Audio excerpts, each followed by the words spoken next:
नमस्कार। आज हम बात कर रहे हैं 12 जून 2025 को अहमदाबाद में हुई एयर इंडिया फ्लाइट 171 की दुखद दुर्घटना के बारे में। जी। ये एक बोइंग 7878 ड्रीमलाइनर विमान था जो अहमदाबाद से लंदन गैटविक जा रहा था।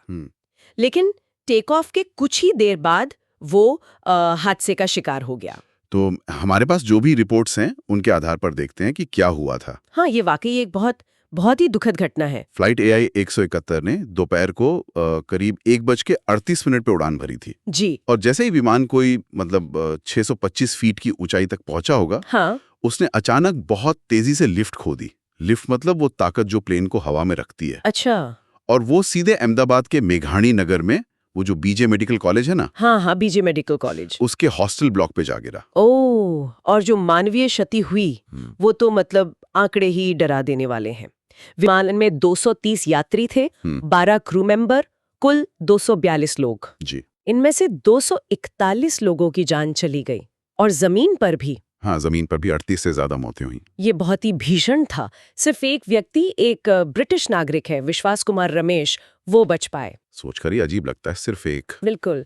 और मृतकों में भी 6 डॉक्टर थे, 4 मेडिकल छात्र भी थे और गुजरात के पूर्व मुख्यमंत्री विजय रूपाणी जी भी। हाँ, उनका नाम भी था। ये तो बड़ी क्षति है। बहुत बड़ी। हादसे के फौरन बाद फिर राहत कार्य शुरू हुए। DNA पहचान का काम चल रहा है।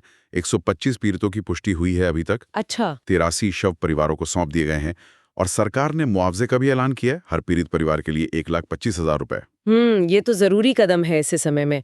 आपने शुरू में कहा था कि ये घटना कई मायनों में अहम है, तकनीकी तौर पर या? हाँ, देखिए, ये कई वजहों से महत्वपूर्ण है। एक तो ये बोइंग 787 ड्रीम लाइनर का पहला ऐसा हादसा है जिसमें विमान पूरी तरह नष्ट हो गया हो, जिसे फेटल हल लॉस कहते हैं। पहला।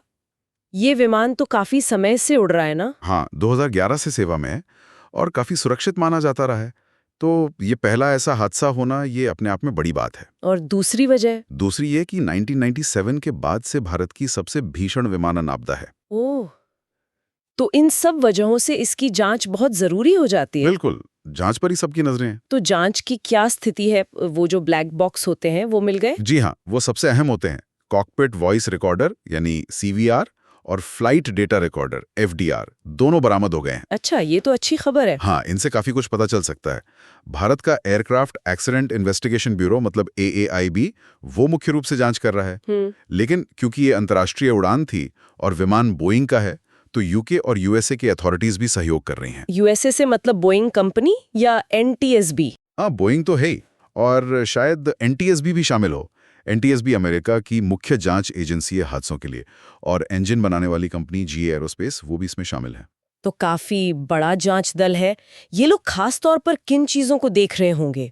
उनका फोकस कई तकनीकी चीजों पर होगा, जैसे टेक ऑफ के समय इंजन की परफॉर्मेंस कैसी थी, थ्रस्ट ठीक था, विमान के कंट्रोल्स जैसे फ्लैप्स होते हैं ना पंखों पर, और लैंडिंग गियर उनकी क्या पोजीशन थी, कॉकपिट में कोई अलार्म बजा था क्या, कब बजा। पायलटों के बीच क्या बात हुई होगी उस वक्त? बिल्कुल, उनकी बातचीत, क्या कोई इमरजेंसी कॉल मेडिकॉल की गई थी, ये सब CVR से पता चलेगा और FDR से विमान के सारे पैरामीटर्स पता चलेंगे। और पायलट्स के बारे में कुछ जानकारी है? उनका अनुभव कैसा था? हाँ, DGCA ने उनके ट्रेनिंग रिकॉर्ड्स मांगे हैं। कैप्टन काफी अनुभवी थे, उनके पास 8,200 घंटे की उड़ान का अनुभव था। ओह, काफी ज्यादा। जी। और फर्स्ट ऑफिसर के पास भी 1100 घंटे का अनुभव था। तो अनुभव की कमी तो नहीं लगती प्रथम दृष्टया। और सरकार अपने स्तर पे क्या कर रही है? एक हाई लेवल कमेटी बनाई गई है गृह सचिव की अध्यक्षता में। वो हादसे के बाद जो इमरजेंसी रिस्पांस था उसकी समीक्षा करेगी। ये AIB की तकनीकी जांच से अलग है। अच्छा, रेस्क्यू और बाकी चीजें कैसे हुई वो देखा जाएगा। जी।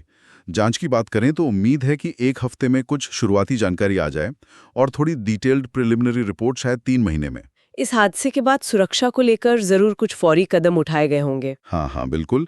DGCA ने फौरन एक्शन लिया है।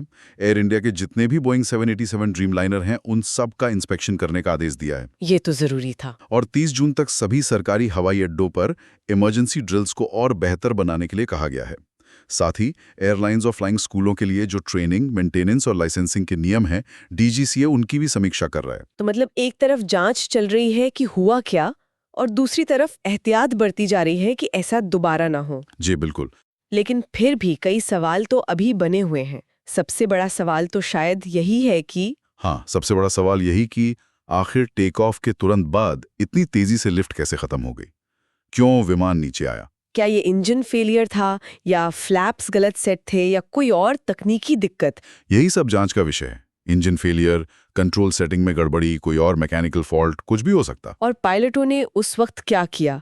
क्या उन्हें कोई चेतावनी मिली? हाँ, कॉकपिट में क्या अलार्म थे, क्या इंडिकेशंस थे और पायलटों का रिएक्शन क्या था? सीवीआर और एफडीआर से ये समझने की कोशिश होगी। एक सवाल ये भी उठता है कि क्या क्रू ऐसी किसी इमरजेंसी के लिए पूरी तरह से ट्रेंड था? ये भी एक अहम पहलू है जिसे जांच में देखा जाएगा। ट्रेनिंग स्टैंडर्ड्स, इमरजेंसी प्रोसीजर्स, सब कुछ। और क्या लगता है, इस हादसे के बाद भारत में एविएशन सेफ्टी को लेकर नियम और कड़े होंगे, निगरानी बढ़ेगी? उम्मीद तो यही की जानी चाहिए। हर बड़े हादसे के बाद रेगुलेटरी बॉडीज नियमों की समीक्षा करती हैं और उन्हें और सख्त बनाती हैं। तो शायद यहाँ भी ऐसा ही हो। तो संक्षेप में कहें तो एयर इंडिया 711 दुर्घटना एक बहुत बड़ी त्रासदी है। कई एजेंसियां मिलकर जांच कर रही हैं। जी, ब्लैक बॉक्स का विश्लेषण बहुत महत्वपूर्ण होगा और सुरक्षा उपाय भी लागू किए जा रहे हैं। इस जांच के जो भी नतीजे निकलेंगे वो यकीनन भारत में एविएशन सेफ्टी के भविष्य पर असर डालेंगे। बिल्कुल। और एक बात और है जो सोचने वाली है। जैसा मैंने कहा, 787 एक बहुत आधुनिक और दुनिया भर में इस्तेमाल होने वाला विमान है। हाँ, इतने सालों के सुरक्षित ऑपरेशन के बाद ये उसका पहला ऐसा घातक हादसा है। तो ये जांच सिर्फ इस एक उड़ान के कारणों तक ही सीमित नहीं रहेगी। मतलब ये है कि क्या इस हादसे से विमान बनाने की प्रक्रिया में या उसके रखरखाव में या पायलटों की ट्रेनिंग में या फिर नियमों की निगरानी में क्या कोई ऐसी प्रणालीगत, मतलब सिस्टेमिक कमजोरी उजागर होती है जिस पर पूरी दुनिया की एविएशन इंडस्ट्री को ध्यान देने की जरूरत पड़ सकती है? ये एक बड़ा सवाल है। जी, ये एक अहम पहलू है जिस पर आगे नजर रखनी होगी, सिर्फ भारत के लिए नहीं बल्कि ग्लोबल एविएशन सेफ्टी के लिए।